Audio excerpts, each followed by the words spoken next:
4 weeks. 4 completely different weather patterns. And if you're watching from an area that hasn't seen significant winter weather yet, week 3 could finally be your week. But week 1 starts in 48 hours, and if you're not prepared, you're going to regret it. Let me be clear about something before we dive in. I'm not here to scare you. I'm here to inform you. There's a difference. Fear paralyzes, information empowers, and what I'm about to show you gives you the power to prepare, to plan, and to protect your family. At the 8-minute mark, I'm revealing the exact date range when the South could see significant winter weather. At the 15-minute mark, I'm breaking down week 4, which could be the most active winter week we've seen in years. And if you comment your city and state right now, you'll be included in the custom regional forecasts I'm preparing for the next video. December 30th, 2025, the last full day of this year. And we're about to enter a January that's going to be talked about for a long time. Week 1, January 1st through 7th, the setup week. This is when the cold locks in. This is when the pattern establishes itself. This is when you find out if your home heating system actually works or if it's going to fail when you need it most. High pressure builds over Greenland. 1,035 millibars. For reference, that's exceptionally strong. This creates what we call a blocking pattern. Weather systems can't flow normally, they get diverted, slowed down, forced into unusual tracks. That Greenland block forces the jet stream to dip sharply over eastern North America. When the jet stream dips, Arctic air floods south. Not modified air. Not air that's lost its teeth. Fresh Arctic air from northern Canada. By Thursday, January 2nd, that Arctic air reaches the U.S. border. By Friday, January 3rd, it's into Minnesota and Wisconsin. By Saturday, January 4th, it spreads across the entire eastern 2/3 of the country. Temperatures during week 1 run 10 to 20 degrees below normal for the Great Lakes, Midwest, Ohio Valley, Northeast, and Mid-Atlantic. Some locations see periods 25 to 30 degrees below normal. Chicago, your average high in early January is 31 degrees. Week 1, you're looking at highs in the teens. Overnight lows in single digits, possibly below 0. New York City, your average high is 39 degrees. Week 1, you're in the mid-20s for highs. Overnight lows in the teens. Atlanta, your average high is 52 degrees. Week 1, you're in the mid-30s for highs. That might not sound extreme to northern viewers, but for Atlanta, that's legitimate cold. Wind chills make it worse. Minnesota, you're looking at wind chills of -20 to -30 during week 1. Wisconsin, northern Michigan, similar values. At -20, exposed skin can get frostbite in 30 minutes. This isn't wear a jacket cold. This is don't go outside unless absolutely necessary cold. But temperature is only part of the week 1 story. Snow is the other part. Lake effect dominates the Great Lakes during week 1. Buffalo, Erie, Syracuse, Watertown, portions of Michigan, you're looking at multiple feet of snow through the week. Not all at once. In waves, bands set up for 12 to 24 hours, drop 2 feet of snow, move slightly, set up again, drop more. By the end of week 1, some locations in the primary snowbelts could have accumulated 4 to 6 feet total. That's not a typo. 4 to 6 feet. Roof loads become critical, travel becomes impossible. This is serious, impactful snow. Clipper systems also track through during week 1. These are fast-moving Alberta clippers out of Canada. They don't bring massive amounts, but they come frequently. Chicago gets one Wednesday, another one Friday, possibly another Sunday. Each one drops 2 to 4 inches. It adds up quickly. The Midwest and Great Lakes see regular snow events all through week 1. Ohio Valley and Northeast see several events as well. Not major storms individually, but continuous winter weather. Now, the South, during week 1, you stay cold and dry. North Carolina, you're watching all this snow fall to your north and getting nothing yourself. Tennessee, same story.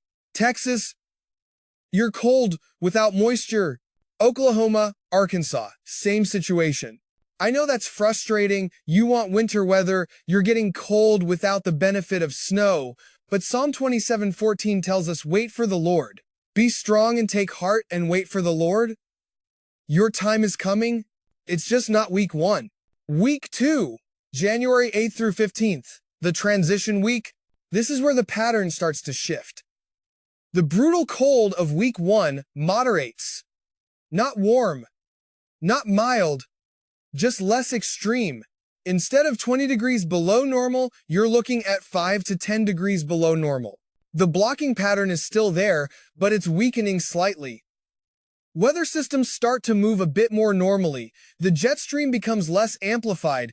During week 2, we see storm systems tracking through the Ohio Valley and Northeast. The models have been inconsistent about exactly when and how strong, but the pattern supports multiple storms during this time frame. One system looks likely around January 8th through 10th. This could bring accumulating snow from the Central Plains through the Great Lakes and into the Northeast. Too far out for specific amounts, but the signal is there. Another system possible around January 13th through 15th. Similar track, potentially stronger. Again, details are uncertain, but opportunities exist. For areas like Pennsylvania, New York, New England, week 2 could bring several accumulating snow events. For areas further south, Virginia, Maryland, D.C., you're marginal. Some systems might clip you, some might miss. It depends on exact tracks. The South during week 2 still waits. You're not in the primary storm track. You're not seeing Gulf moisture. You're in a pattern that favors storms to your north, but that changes in week 3. Week 3. January 15th through 23rd, the active week. This is what you've been waiting for. This is the information you actually came here to get. And I promised you at the 8-minute mark I'd tell you when the South could see significant winter weather. We're past that now, so let me deliver. The blocking pattern shifts position during week 3. Instead of high pressure over Greenland, it moves toward the Arctic. When that happens, the jet stream can dip further south, not just into the northern U.S., all the way into the deep south. When you get a jet stream trough that deep, 2 things happen simultaneously. Arctic air floods south all the way into Texas, Louisiana, Mississippi, Alabama, Georgia, and the southern jet stream activates, bringing moisture up from the Gulf of Mexico. Arctic air plus Gulf moisture equals winter weather for areas that normally don't see it. The models have been showing this setup consistently for week 3. What they haven't been consistent about is exact timing and exact strength, but the pattern is there. Texas Panhandle. You're looking at potential for significant snow during week 3. 6 to 12 inches is possible if the setup verifies. DFW. You're in the mix for snow, ice, or a combination. Oklahoma City, Wichita, same story. Northern Louisiana, southern Arkansas, northern Mississippi, northern Alabama, you could see winter weather during week 3. Whether it's snow, ice, or freezing rain depends on the exact temperature profile. Tennessee, you've been waiting all winter. Week 3 is your window. Nashville could see accumulating snow. Memphis could see a mix. Knoxville and the eastern mountains, you're well positioned for snow. North Carolina, both Piedmont and mountains, this is your opportunity. Raleigh, Charlotte, Greensboro, if it's going to happen this winter, week 3 is when the setup is there, the pattern supports it, we just need the details to come together. Virginia, you're in the potential impact zone for week 3. Richmond, Virginia Beach, Norfolk, you could all see winter weather if systems track favorably. South Carolina, northern Georgia, you're on the southern edge of the impact zone. Possible, but not certain. Now, I need to be very clear about something. I'm showing you pattern potential, not a guaranteed forecast. We're talking about events 2 to 3 weeks away. The specifics will change as we get closer. But the pattern is real. The setup is legitimate. And if you're in these areas, you should be aware that week 3 could bring significant winter weather. For the north during week 3, you're not left out. The same pattern that brings Gulf moisture interacting with cold air also brings multiple storm systems to the Ohio Valley, Great Lakes, and Northeast. You could see several significant snow events during week 3. This is an active pattern for a large portion of the country, not just one region, many regions simultaneously. Week 4, January 23rd through 31st, the peak week. This is what I mentioned at the 15-minute mark. And I'm delivering on that promise now. The models are showing something during week 4 that we haven't seen consistently this entire winter season. A pattern that favors sustained cold and repeated storm systems for much of the country. High pressure builds in a horseshoe pattern. Strong high over Alaska, strong high over northern Canada, strong high over Greenland, all connected. Underneath that horseshoe, lower pressure across the lower 48 states. Historically, when you see this horseshoe pattern, you get active, sustained winter weather. Not just one storm, multiple storms, not just one cold shot, prolonged cold. The models show storm after storm during week 4. Some track through the southern plains, some track through the Ohio Valley, some develop along the East Coast. Multiple opportunities across multiple regions. If week 3 is when the South finally gets its winter weather, week 4 is when everyone gets winter weather. The pattern supports widespread impacts. Plains states, you're looking at multiple storm systems during week 4. Some could bring significant snow. Midwest and Great Lakes, you've already had an active winter, but week 4 could be the most active period yet. Storm systems every few days, possibly overlapping. Ohio, Valley, and Northeast, same story. Multiple significant events possible during week 4. Mid-Atlantic, you've been waiting for the big coastal storm. Week 4 shows potential for that. Not guaranteed, but the pattern favors East Coast storm development. Southeast, if week 3 doesn't deliver for you, week 4 offers additional opportunities. Even areas like Texas that normally see one winter weather event per year could see multiple events between week 3 and week 4. Now, all of this is pattern discussion. These are weeks away. Details will change. But I'm showing you this so you understand what kind of month January could be. This isn't one cold snap and done. This is sustained winter pattern for much of the month. Let me shift gears and talk about something practical.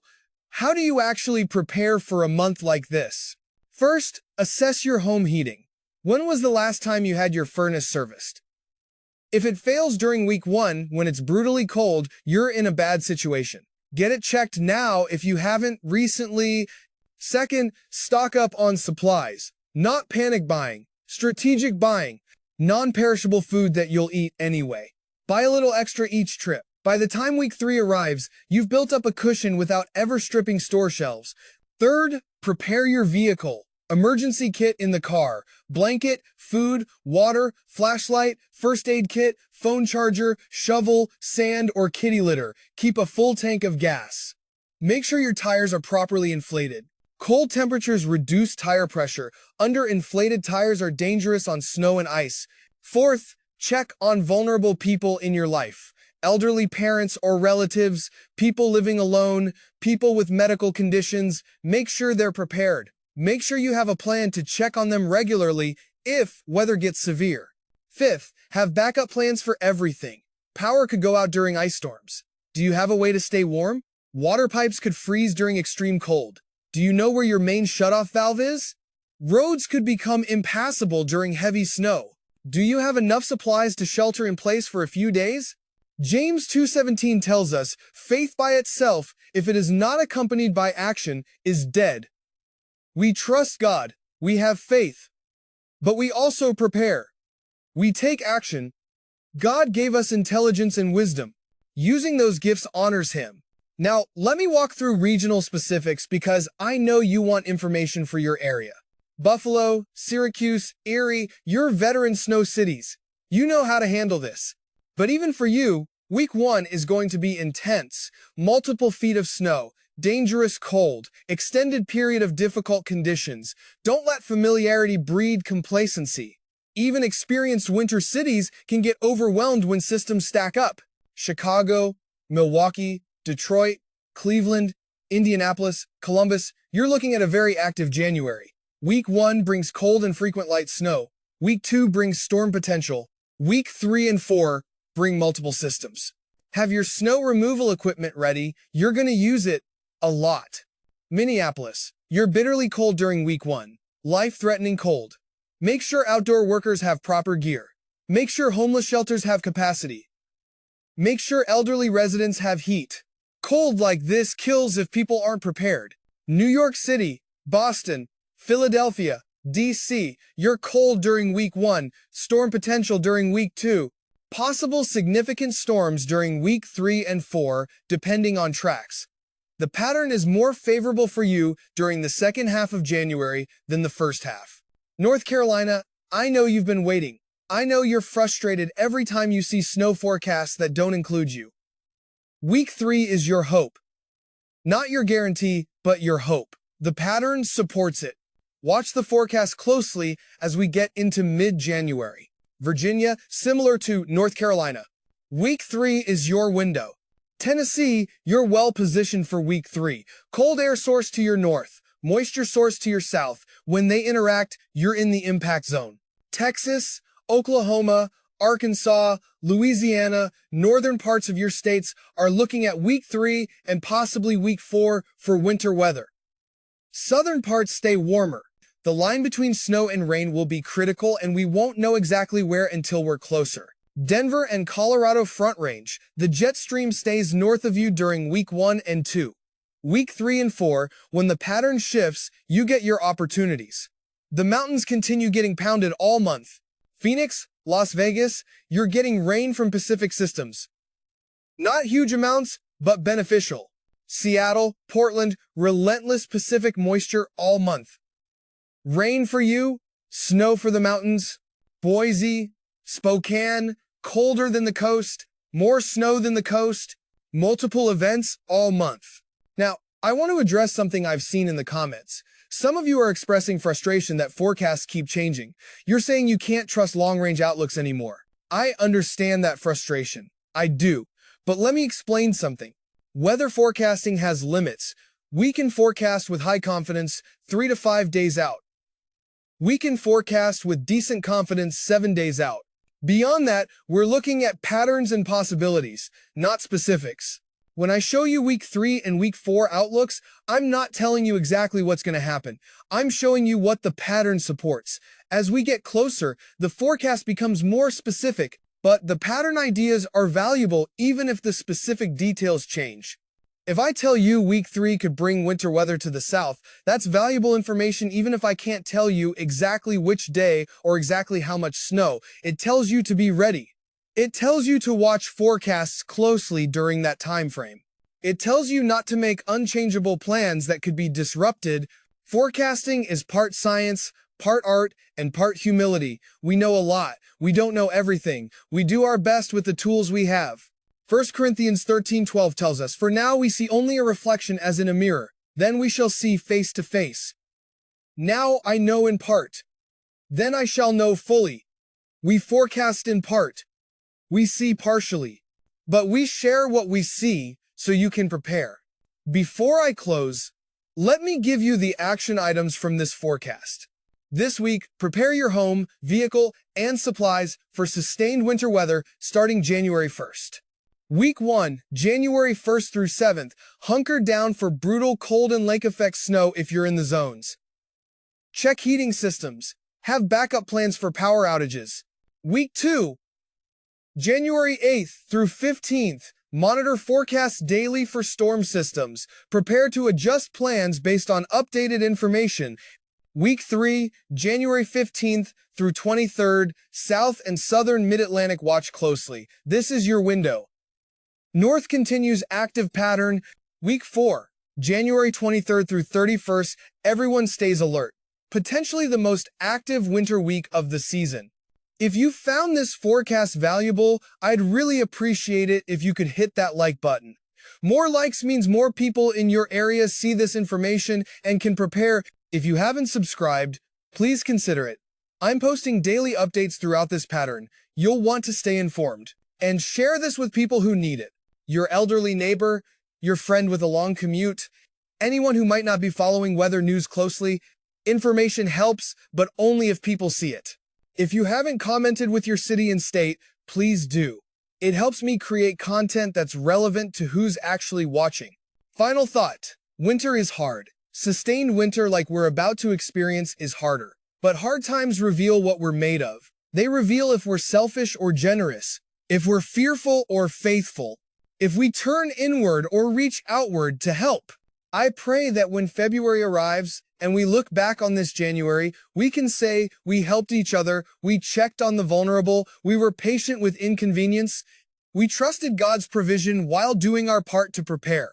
Philippians 4, 6, and 7.